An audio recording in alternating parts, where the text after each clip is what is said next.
In recent years, Americans have watched as Washington spent trillions and trillions of dollars building up foreign countries while allowing our own country's infrastructure to fall into a state of total disrepair.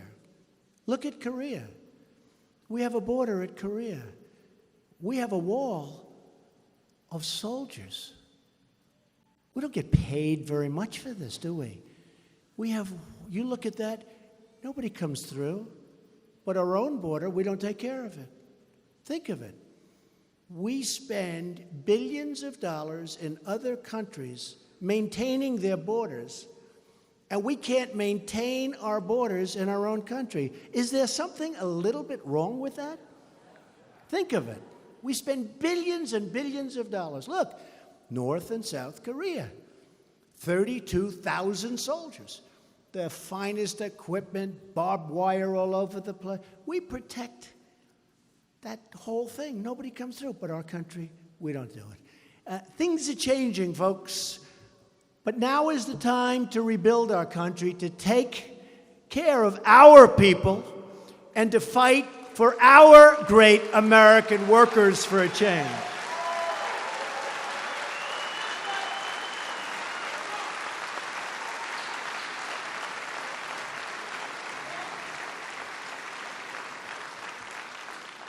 We spent, and I was against it from the beginning. They try and say, well, maybe not. I was against it from the beginning. And by the way, we're knocking the hell out of ISIS. We'll be coming out of Syria like very soon. Let the other people take care of it now. Very soon. Very soon we're coming out. We're going to have 100% of the caliphate, as they call it, sometimes referred to as land. We're taking it all back quickly. But we're going to be coming out of there real soon. Going to get back to our country, where we belong, where we want to be. But just think of it.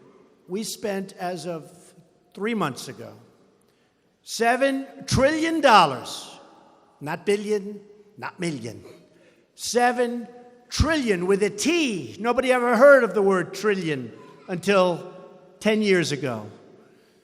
We spent $7 trillion in the Middle East. We'd build a school, they'd blow it up. We'd build it again, they'd blow it up. We'd build it again.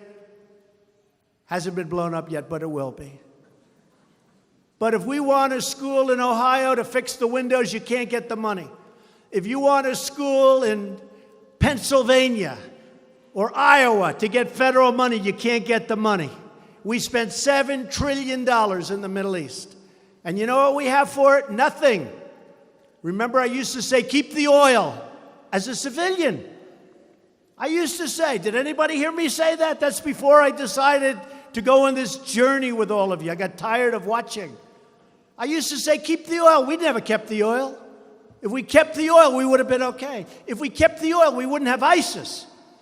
Because you know who kept a lot of the oil? ISIS. That's how they funded themselves. They kept the oil. We didn't keep the oil. Stupid.